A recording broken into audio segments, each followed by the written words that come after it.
Hello everyone, welcome to our classes. Last lectures में हम conceptual clearance कर चुके थे पीएच के रिगार्ड। ओके, जो भी पीएच है, ठीक है, सब कुछ।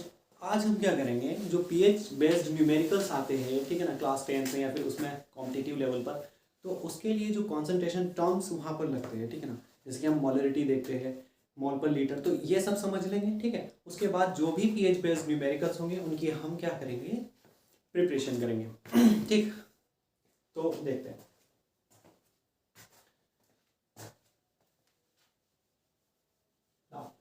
कॉन्सेंट्रेशन टर्म्स में एज सच ये सब 11th का पोर्शन होता है, 12th में भी यूज़ होता है, ठीक है, लेकिन फिर भी हम 10th में थोड़ा सा देख लेते हैं, 9th में भी होता है। कुछ स्टूडेंट्स होंगे जिन्हें 9th में नहीं समझ आया होगा, तो पीएच के न्यूमेरिकल्स नहीं होते हैं, थोड़ा सा देख लेते हैं, ठीक है, फिर करते हैं। ठीक है, सबसे पहले हम बात करते हैं मोल की। मोल क्या होता है, ठीक है ना, व्हाट इज मोल।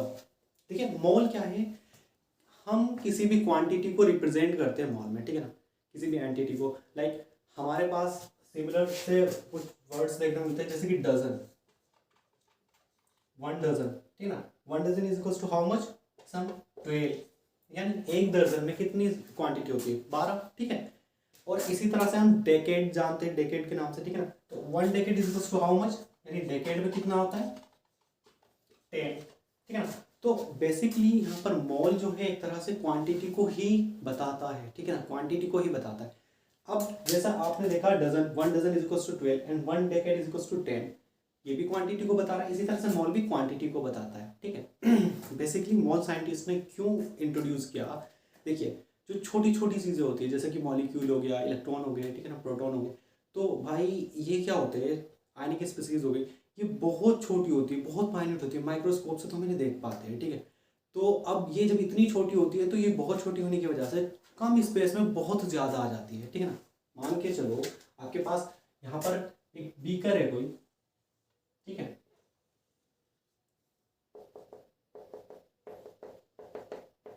जिसमें आपका वाटर है, ठीक है, या फिर कोई भी एक सॉल्यूशन है, ठीक है। तो इसमें जो भी है, वाटर है, कोई सी भी स्पीसीज है, ठीक है, तो वो कितनी होगी क्वांटिटी में, बहुत ज़्यादा होगी नंबर्स में। तो जब ये इतने ज़्यादा नंबर्स एक छोटे से स्पेस में आ रहे हैं, मतलब बिलियंस में इनकी क्वांटिटी होगी, तो उसी को यहाँ पर बताने के लिए इंट्रोड्यूस किया गया था मोल, ठीक है ना। तो मोल बेसिकली क्या है, क्वांटिटी। तो कितनी क्वांटिटी होती है 1 मोल में, तो 1 मोल इज इक्वल्स टू होता है 6.022 into 10 to the power 23। 6.022 into 10 to the power 23। देख लो, जो यहाँ पर पावर है 10 की, वो पॉजिटिव है, तो कितनी बड़ी क्वांटिटी है, ठीक है ना, कितनी बड़ी संख्या है, बहुत लार्ज अमाउंट है। तो अब ये कुछ भी हो सकता है, अभी इतने मोल भी हो सकते हैं, इतने आयंस भी हो सकते हैं, इतने एटम्स भी हो सकते हैं, ठीक है। तो मोल समझ आया बेसिकली क्वांटिटी को देखने के लिए, ठीक। अब नेक्स्ट टर्म समझते हैं। और हाँ, एक चीज और, ये जो नंबर है, ये एवोगेड्रो नंबर भी बोलते हैं हम इसको, ठीक है ना, 6.022 इंटू 10 टू द पावर 23, ठीक।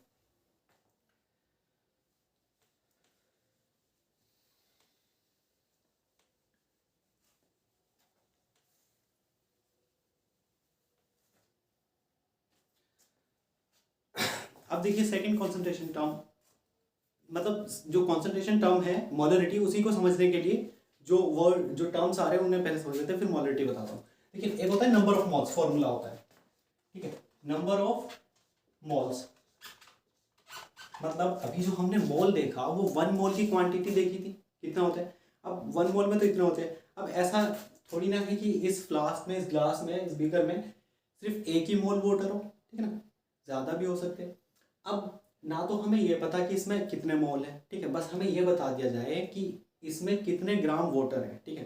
मान के चलो हमें मोल निकालने कि भाई यहाँ पर कितने मोल वाटर है ना, ठीक है, यानी H2O है, वाटर है इसमें फिल, और इसमें हमें वाटर के मोल्स निकालने के कितने मोल ऑफ वाटर है इसमें, ठीक है ना।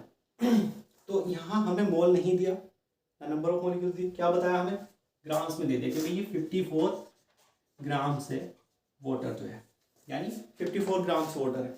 अब हमें सिर्फ एक चीज़ मालूम है यहाँ पर, वो है 54 ग्राम, यानी 54 ग्राम वाटर है। नंबर ऑफ मोल नहीं मालूम, ठीक है, number of molecule of H2O नहीं मालूम। तो अब हम नंबर ऑफ मोल्स कैसे निकालें, देखिए, नंबर ऑफ मोल्स के लिए फॉर्मूला होता है मास यानी given mass by molar mass. क्या होता है? Given mass by molar mass.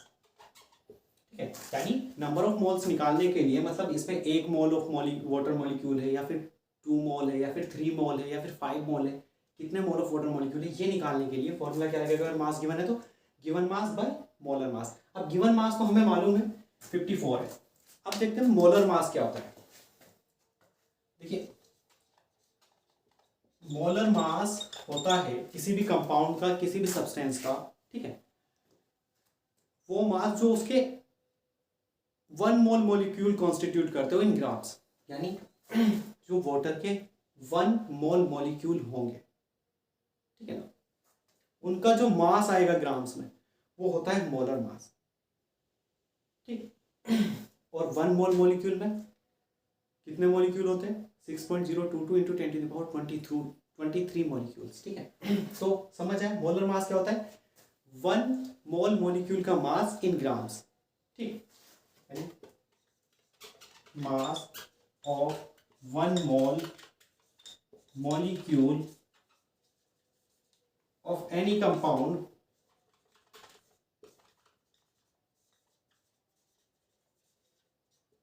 In grams. ध्यान रखिए ग्राम्स में, ठीक है। ठीक, mass of 1 mole molecule of any compound, चाहे वो वाटर हो या कोई भी अदर स्पीसीज हो, इन ग्राम्स। ठीक, तो वो होता है मोलर मास। अब आपको 54 ग्राम्स गिवन, मास तो गिवन है, इसका मोलर मास क्या बनेगा? H2O का। देखिए, H2O का मोलर मास बनेगा H2O के मॉलिक्यूल से। आप H2O के मॉलिक्यूल में जो एलिमेंट है उनका एटॉमिक मास देखिए और उन्हें ऐड कर दीजिए। यानी हाइड्रोजन है, हाइड्रोजन का कितना होता है? 1। कितने एटम है?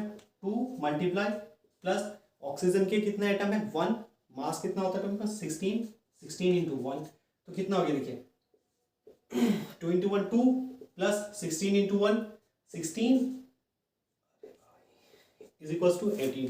तो कितना आएगा? 18 ग्राम्स। ठीक है, देखिए ग्राम्स में आता है तो मोलर मास, और मॉलिक्यूल का मास अगर निकालेंगे तो वो आएगा छोटी यूनिट में यूनिफाइड। ठीक है, तो अभी समझ आया क्या होता है? ठीक, अब आपको क्या निकालते हैं यहाँ पे? नंबर ऑफ मॉलिक्यूल्स के, कितने नंबर ऑफ मॉलिक्यूल्स है। तो आपको गिवन मास, ये रफ कर देता हूं मैं।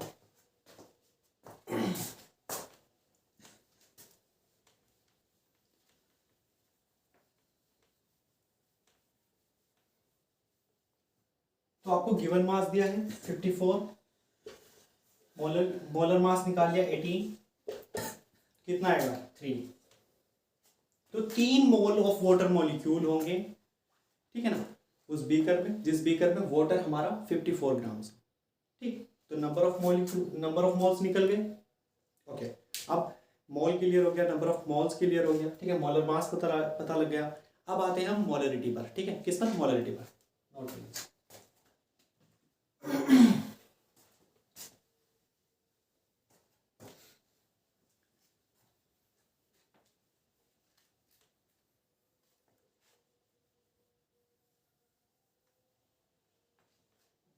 देखिए जो मोलरिटी, जो मेन कॉन्सेंट्रेशन टर्म हमारा पीएच में यूज होता है, ठीक है, उस पर आते हैं। मोलरिटी,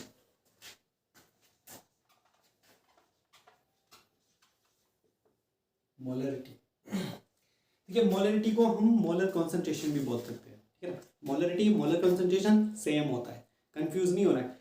मोलरिटी हो या मोलर कॉन्सेंट्रेशन हो, सेम होता क्या है?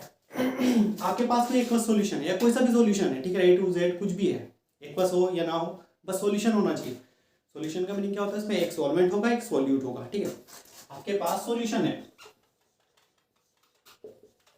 यानी ये जो है अभी इसमें कोई एक कंपोनेंट नहीं है, 2 है, ठीक है, या 2 से ज्यादा भी हो सकते हैं, हम 2 मान रहे हैं। क्या है? 2 कंपोनेंट का एक सॉल्यूशन। यहाँ पर क्या है आपका? मान लो HCl है प्लस H2O है। H2O आपका वाटर है, सॉल्वेंट होगा। HCl आपका क्या है? सॉल्यूट। ठीक है, तो अब यहाँ पे क्या बन जाएगा आपका? एक्वस सॉल्यूशन, क्योंकि यहाँ पर one of the component water है और वो लार्ज क्वांटिटी में मान रहे हैं। ठीक है, तो HCl प्लस वाटर क्या हो गया? Aqueous solution of what? Aqueous solution of hydrochloric acid, that is HCl। ठीक है, एक्वस हो गया। तो भैया ये सॉल्यूशन है। अब मुझे इसमें क्या निकालनी है बताइए, मोलरिटी निकालनी है, ठीक है। क्या निकालनी, मोलरिटी निकालनी है, किसकी, HCl की, ठीक है। क्या निकालनी है, मोलरिटी। तो मोलरिटी क्या होता है, number of moles of solute, number of moles of solute upon volume of solution in litres. क्या बताती है डेफिनेशन मोलरिटी का, और इसे हम रिप्रेजेंट करते हैं कैपिटल एम से, ठीक है। Number of moles of solute on volume of solution in liters, ठीक। क्या आया है, number of moles of solute upon volume of solution in litres, यानी जो आपका सोल्यूट है यहां पर HCl है, इसके कितने मोल्स है, ठीक है, इसके कितने मोल्स है, और जो मोल्स है वो कितना अमाउंट में देख रहे हैं, इस सॉल्यूशन के 1 लीटर, मतलब जो 1 लीटर इसका वॉल्यूम होगा उसमें देख रहे हैं। मतलब देखिए बीकर में कितने भी लीटर ऑफ वॉल्यूम हो सकता है, ठीक है ना, सॉल्यूशन का कुल मिला करके, लेकिन उसमें से जो 1 लीटर में, पर लीटर, एक लीटर में कितने नंबर ऑफ मोल्स हैं HCl के, वो क्या होगी हमारी मोलरिटी, ठीक है ना। भाई ये 10 लीटर भी हो सकता है, ठीक है। तो 10 के 10 लीटर में तो मोलरिटी डिफाइन नहीं कर रहे हैं ना, मोलरिटी डिफाइन कर रहे हैं पर लीटर में, यानी 1 लीटर में कितने मोल्स है सोल्यूट के, ठीक। Number of moles of solute upon volume of solution in litres पर लीटर, बेसिकली पर लीटर लेते हैं यहाँ पे, ठीक है। तो अब क्या होगा हमारा, ये समझ आया। देखिए यहाँ पर हमने एग्जाम्पल लिया HCl प्लस H2O का, ठीक है। तो अब सॉल्यूशन कोई ऐसा भी हो सकता है जहाँ पर हमें हाइड्रोजन आयन ही देखने पड़े, यानी हाइड्रोजन आयन को हम सोल्यूट माने, ठीक है। जो आगे देखेंगे पीएच वगैरह जहाँ पर देखते हैं हम, वहाँ पर क्या मानते हैं, भाई पूरा सॉल्यूशन है, वहाँ पर हम हाइड्रोजन आयन की कॉन्सेंट्रेशन देख रहे हैं सिर्फ, ठीक है। तो वो मोलरिटी में गिवन हो सकती है, किस तरह से होगी देखते हैं, नोट करिए इसे। और हाँ एक चीज और मैं यही बता देता हूँ आपको, जो हाइड्रोजन आयन कॉन्सेंट्रेशन गिवन होगी, देखिए वो इस तरह भी गिवन हो सकती है कि 10⁻³ m, ठीक है, 10⁻³ मोल पर लीटर, तो सेम ही है, कुछ अलग नहीं है, ठीक है। मोलरिटी, ये भी मोलरिटी है, मोल पर लीटर, ठीक है, दोनों चीजें सेम है, कुछ अलग नहीं होता। तो पीएच के जब हम न्यूमेरिकल्स करेंगे, चाहे ये आए चाहे ये आए, सेम होता है, ठीक, नोट करिए।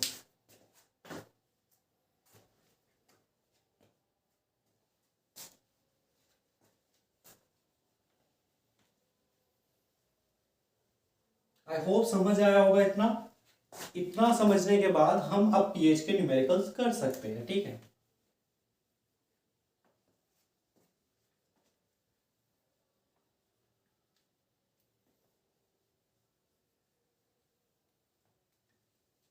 चलिए अब आते हैं हम न्यूमेरिकल्स पर बेस्ड ऑन पीएच। अब देखिए किसी भी सॉल्यूशन में आपको हाइड्रोजन आयन की कॉन्सेंट्रेशन दी हुई है, ठीक है ना। तो उस हाइड्रोजन आयन की कॉन्सेंट्रेशन के बेसिस पर आपने पीएच बतानी है कि पीएच सॉल्यूशन की क्या है, ठीक है। और जब आप पीएच देख लेंगे, जान लेंगे सॉल्यूशन की, तो आप फिर बता सकते हैं कि वो सॉल्यूशन एसिडिक है या बेसिक है, ठीक। तो कल हमने लास्ट लेक्चर में क्या देखा था, pH is equals to minus of log base 10 hydrogen ion concentration, यही देखा था ना, pH is equals to minus of log base 10 hydrogen ion concentration, यानी हमने जो log का बेस लिया था वो मोस्ट कॉमन लोगरिथम वाला लिया था, क्या लिया था 10, ठीक है ना, नेचुरल नहीं लेते हैं यहाँ पर, कैलकुलेशंस इजी करनी है हमें, कोई मैथमेटिक्स में ज्यादा जाना नहीं। अब देखिए ये सॉल्व कैसे होता है, आपको हाइड्रोजन आयन की कॉन्सेंट्रेशन गिवन होगी, ठीक, कुछ भी हो सकती है, जैसे मान लो आपको हाइड्रोजन आयन की कॉन्सेंट्रेशन 10⁻³ दे दी हो, ठीक है ना, 10⁻12 दे दी हो, ठीक है ना, कुछ भी दे सकता है, 10⁻9 दे सकता है। अब ये कुछ भी दे सकता है, मतलब सिर्फ ये लिख कर दे सकता है मोलरिटी, या फिर मोल्स पर लीटर लिख कर दे सकता है, ठीक है। तो ये सब देखा हो, तो हाइड्रोजन आयन की कॉन्सेंट्रेशन इस तरह से आएगी, ठीक। और जो हमारा सोल्व होकर के पीएच आएगा वो लोगरिथम स्केल पर आएगा, जो आपने कहां से कहां तक देखी थी, 0 से 14 तक देखी थी। ये जो पीएच आएगा सोल्व होकर के ओवरऑल लोगरिथम स्केल पर ही तो आता है ना हमारा, 0 से लेकर के कहां तक आता है बढ़ा देता हूँ मैं इसे 14 तक, ठीक है ना, और बीच में कहीं 7। तो भाई जो 7 से 0 तक का पोर्शन होता है वो कौन सी उसमें आता है बिहेवियर में, एसिडिक, ठीक है। कौन सा उसमें आता है, एसिडिक। 7 एग्जैक्टली आता है तो न्यूट्रल, और 7 to 14 बेसिक, ठीक। अब जितना 0 के करीब होगा, है ना, यानी 7 से जितना भी हम टूवर्ड्स 0 जाएंगे उतनी ही ज्यादा एसिडिक नेचर बढ़ेगा सब्सटेंस का, ठीक है ना, उतना ज्यादा एसिडिक होगा। फिर जितना 7 से 14 की ओर आएंगे उतना ज्यादा बेसिक होगा वो सॉल्यूशन, ठीक है ना, पीएच जो आएगी हमारी, ठीक। अभी यहाँ पर इतना देखिए, ये देखा। अब एक चीज यहाँ पर रह जाती है इस फॉर्मूले में, वो रह जाता है आपका लॉग बेस पे, कि ये क्या है, ये कैसे करेंगे हम सॉल्व। ये आपको गिवन होगी, अभी करके दिखाऊंगा हर एक सवाल, हर एक क्वेश्चन, ठीक है ना, every question, each and every. तो ये आपको गिवन होगी, ये पीएच आपको निकल करके आएगा ओवरऑल, कुछ भी 0 से 14 तक कुछ भी आ सकता है, ठीक है। उसके बेसिस पर फिर हम बताएंगे कौन सा एसिडिक है कौन सा बेसिक है। अभी लॉग बेस 10 का क्या फंडा है वो देख लेते हैं, क्या एग्जैक्टली ये है। तो ये आप नोट कीजिए रफ करके, फिर लॉग बेस 10 का थोड़ा सा मैथमेटिकल एक्सप्रेशंस बता देता हूँ कि किस तरह से उसे सॉल्व करना होता है, किस तरह से नहीं। नोट करिए इतना।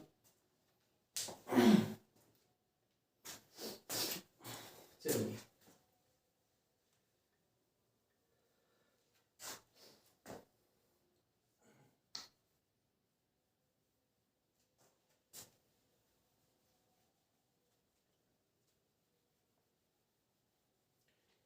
देखो जब हम पीएच को डिटेल में पढ़ेंगे अपने फर्दर क्लासेस में 11th में, तो तब वहाँ पर और ज़्यादा डिटेल में जाएंगे। लेकिन यहाँ के लिए जितना लोग मैथमेटिकल कैलकुलेशंस के लिए ज़रूरी है उतना ही बता रहा हूँ मैं। देखिए आपके पास जो ये लॉग बेस 10 है, इसे मैथमेटिकल टूल्स ही कह सकते हैं हम यहाँ पर, ठीक है ना। क्या करेंगे इसे, मैथमेटिकल, सॉरी मैंने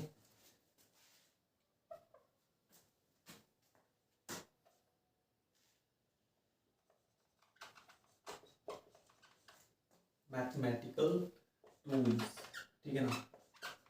अभी क्या है, दो आप एक चीज समझिए, एक इधर बताता हूं मैं, एक इधर बताता हूं, ठीक है। एक तो हम लॉग का पढ़ते हैं यहाँ पर, क्या जो इसका लॉगरिथम लॉ है, ठीक है ना, लॉगरिथम लॉ है, वो क्या कहता है, वो फॉर्मूला देखिए, एक ही फॉर्मूला है, अभी याद रखना है, ज्यादा नहीं करना है। अगर आपके पास लॉग बेस कुछ भी है, मान लो लॉग बेस बी है, और यहाँ पर कॉन्सेंट्रेशन दे दी मान लो सी की पावर ए, ठीक है ना। तो इसका फॉर्मूला कैसे हम ओपन करेंगे, देखिए जो आपकी पावर होगी उसे आप लॉग से पहले ले आइए, ठीक है ना, आ गया मान लो। अब जो भी एक्सप्रेशन है आपका ये एग्जैक्टली ऐसे ही रख दीजिए, जो आपने हटा दिया यानी लॉग के पहले ले गए उसे हटाइए यहाँ से, बाकी सारा एज इट इज रख दीजिए। ये भाई लॉग बेस बी सी। देखिए इस लॉगरिथम लॉ में क्या है, बहुत सिंपल है, समझने की कोशिश करिए। लॉग बेस बी, ठीक है, क्या ले लिया मैंने, बेस बी, सी की पावर ए, ठीक है। अब इसे मुझे क्या करना है, ओपन करना है सॉल्व करने के लिए। तो मैं क्या करूँगा, जो ये पावर है लॉग से पहले ले आऊंगा, पहले आ गई लॉग से। अब पावर तो रिमूव हो गई, पहले चली गई यहाँ पर। अब जो भी एक्सप्रेशन बचा है वो एग्जैक्टली वैसे ही रख दीजिए, यानी लॉग बेस बी सी, ठीक। ये जो लॉ है एक तरह का लॉगरिथम लॉ, क्लियर हुआ। अब देखिए दूसरा क्या टूल है इसमें,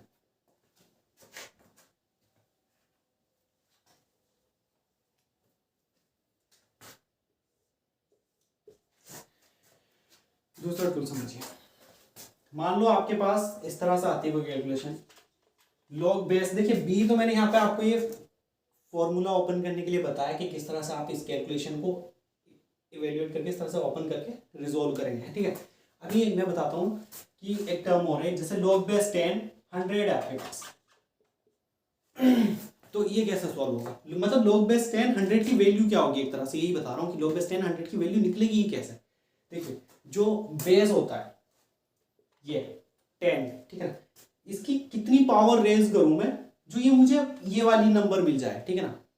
समझिए फिर से लॉग बेस 10 100 की वैल्यू मुझे फाइंड करनी है। चलिए ये भी मत लगाइए, अब समझिए कि मुझे लॉग बेस 10 100 की वैल्यू क्या होती है ये पता लगाना है। तो करना क्या है, आप क्या कीजिए, जो बेस है लॉग का, ठीक है, जैसे कि 10 है, ठीक है ना, 10 की कितनी पावर रेज करूं मैं जब 100 आ जाए? भाई 10 की power 2 is equal to 100। 10 into 10 100, यही तो होता है। तो 10 की पावर 2 क्या आएगी? 10 की पावर 2 टाइम्स करनी पड़ेगी मुझे, मतलब 10 को 2 टाइम्स करना पड़ेगा। 10 की पावर 2 रेज करिए, आपको ये मिल जाएगा 100। तो log बेस 10 100 की वैल्यू 2 होती है, इस तरह से निकाली जाती है, ठीक है। सिमिलरली आप log बेस 10 10 की बने आपको, तो 10 की पावर कितनी रेज करूं जो 10 आ जाए? 1। यानी कितनी पावर रेज करनी है जो मुझे ये मिले? 1, तो 1 यहां लिख दीजिए। कितनी पावर रेज करनी है मुझे जो 100 मिले? 2, तो 2 यहां लिख दीजिए। क्लियर? सिंपल। देखिए 10 की पावर 1 करूंगा तो 10 ही आएगा ना। 10 की पावर 1 का मतलब 10, 10 इक्वल्स 10। सिंपल। तो ये दोनों टूल आई होप समझ में आए होंगे। अब हम न्यूमेरिकल्स पर चलते हैं डायरेक्ट। नोट करिए।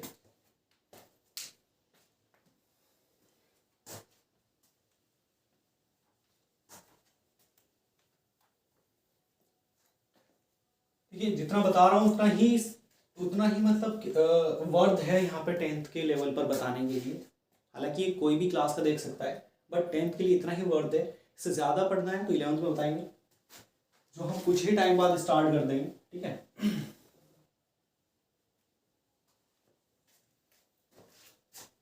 अब हम न्यूमेरिकल्स करते हैं। चलिए न्यूमेरिकल्स करते हैं। देखिए आपके पास कोई एक सॉल्यूशन है, ठीक है। आपके पास कोई एक सॉल्यूशन है।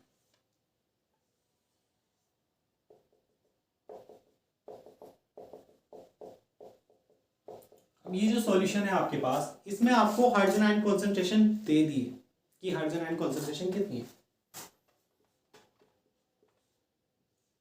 लेट्स से आपको हाइड्रोजन कॉन्सेंट्रेशन गिवन है, ठीक है, 0.001 m।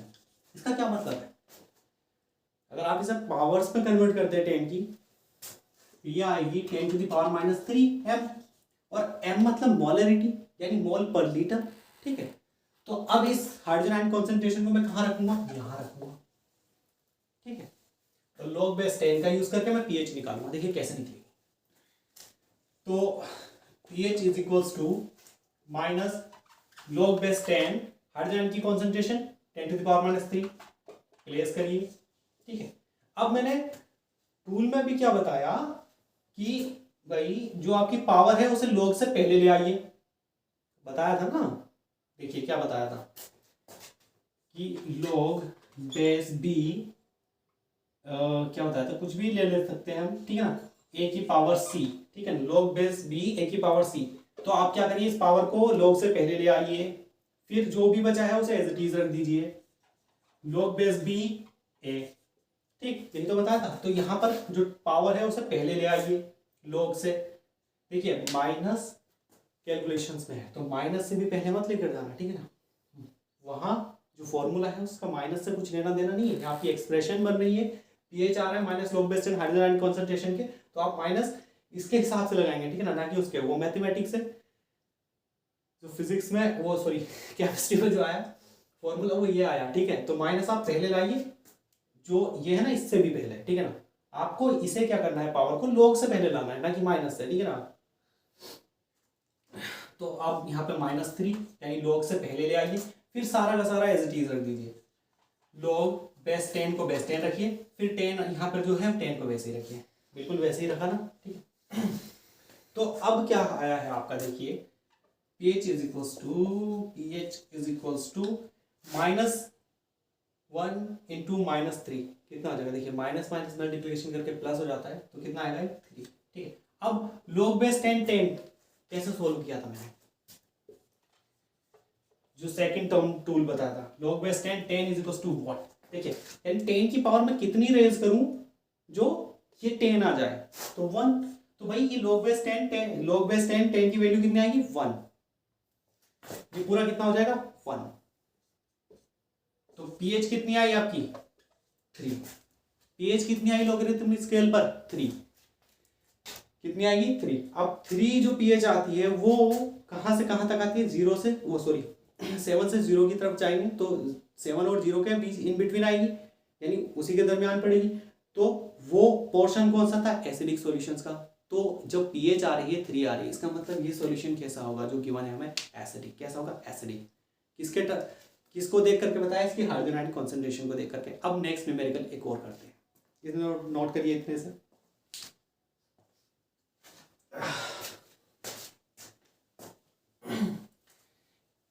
एक चीज ध्यान रखिए यहाँ पर, हाइड्रोजन आयन की कॉन्सेंट्रेशन के बेसिस पर ये सॉल्यूशन कैसा आया है सॉरी कैसा आया है, एसिडिक।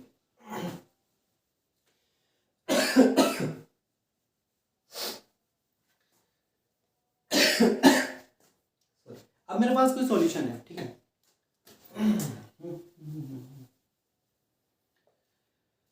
उसमें जो हाइड्रोजन आयन की कॉन्सेंट्रेशन है वो क्या गिवन है, देखिए वो गिवन है 10⁻⁹ m, यानी उसकी जो मोलर कॉन्सेंट्रेशन है, यानी जो हाइड्रोजन की कॉन्सेंट्रेशन आ रही है वहां पर 10⁻⁹ आ रही है। अब इसका हम पीएच स्केल पर वैल्यू निकालते हैं, बिल्कुल एग्जैक्टली वही चीजें लगेंगी जैसा अभी बताया।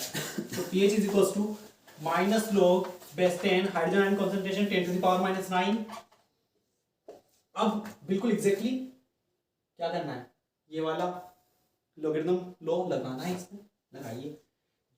क्या होगा, पावर को पहले ले आएंगे, माइनस से पहले नहीं लाना। देखिए लॉगरिथम लो में माइनस नहीं है, आपकी इक्वेशन जो बनी केमिस्ट्री में उसमें माइनस है, वहां नहीं है, ठीक है। तो क्या करेंगे, माइनस को पहले ही लिखेंगे, फिर 10⁻⁹ जो 9 है उसे ले आएंगे लॉग से पहले। अब क्या करेंगे, एग्जैक्टली जो था वैसे ही लिख देंगे, सॉरी ये वाला नहीं, ये वाला, ठीक है, यानी log बेस 10 अब log बेस 10 की वैल्यू हमें पता है 1 है, इसे मल्टीप्लाई करेंगे तो 9 आएगा इंटू 1। तो पीएच कितनी आ रही है मेरी यहाँ पे, 9, यानी जो पीएच आई है मेरी लॉगरिथम स्केल पर, जो पीएच आ रही है वो 9 आ रही है, यानी 7 to 14 के बीच में आ रही है, ठीक है ना। 7 से 14 की तरफ जा रहे तब आ रही है। तो सॉल्यूशन कैसा हुआ, बेसिक। सॉल्यूशन कैसा हुआ इस टाइम, बेसिक। अब एक बात बताओ, हमारा सॉल्यूशन बेसिक हो गया,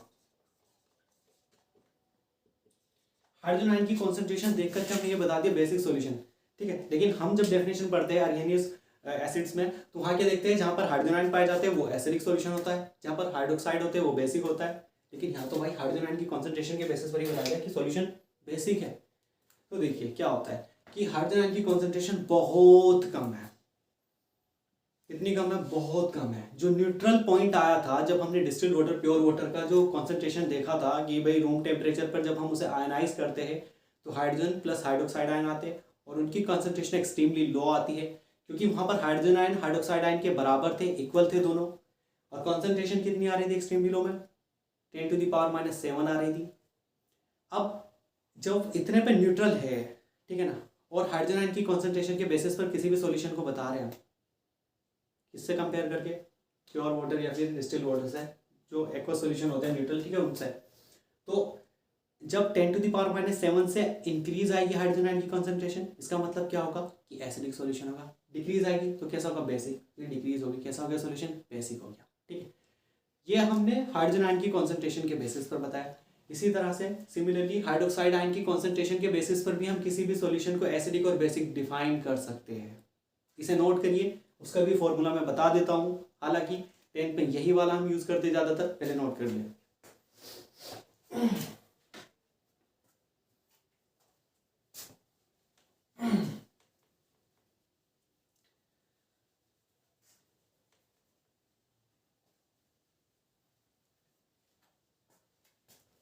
ओह सॉरी, चलिए कोई नहीं, अब तो नोट ही कर लिया होगा ना एक भी।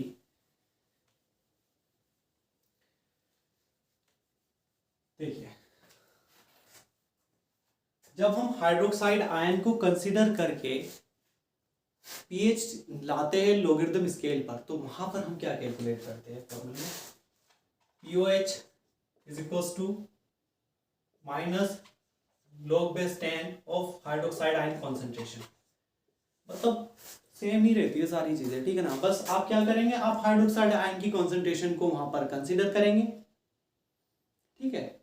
और जब इस कंसेंट्रेशन को कंसीडर करेंगे तो आपकी जो पीएच स्केल पर जो वैल्यू आएगी वो आपको सॉल्यूशन को बता देगी कि वो एसिडिक है या बेसिक है। देखिए हमने क्या कहा था, अगर हाइड्रोजन आयन की कॉन्सेंट्रेशन 10⁻⁷ से ज्यादा आती है तो एसिडिक है, कम आती है तो बेसिक। अब 10⁻⁻7 ही तो इसके लिए भी वही पॉइंट था हाइड्रोक्साइड आयन के। तो भाई हाइड्रोक्साइड आयन की कंसंट्रेशन अगर ज़्यादा आती है तो कैसा सॉल्यूशन हो जाएगा, बेसिक। कम आती है तो कैसा हो जाएगा, एसिडिक। ठीक है। आई होप ये समझ आया होगा। इससे पहले वाला लेक्चर भी आप देख ले अगर आपने नहीं देखा है तो, क्योंकि कंसेप्चुअल क्लियरेंस वही था, यहाँ तो हमने न्यूमेरिकल कराई जिससे आपको हर एक चीज़ बहुत ज़्यादा बेस्ट वे में समझ आए। ठीक है, इतना ही काफ़ी है 10th में, और इससे कॉम्पिटिटिव लेवल के क्वेश्चंस भी हो ही जाएंगे। ठीक है, सो मिलते हैं नेक्स्ट लेक्चर में, तब तक के लिए थैंक यू।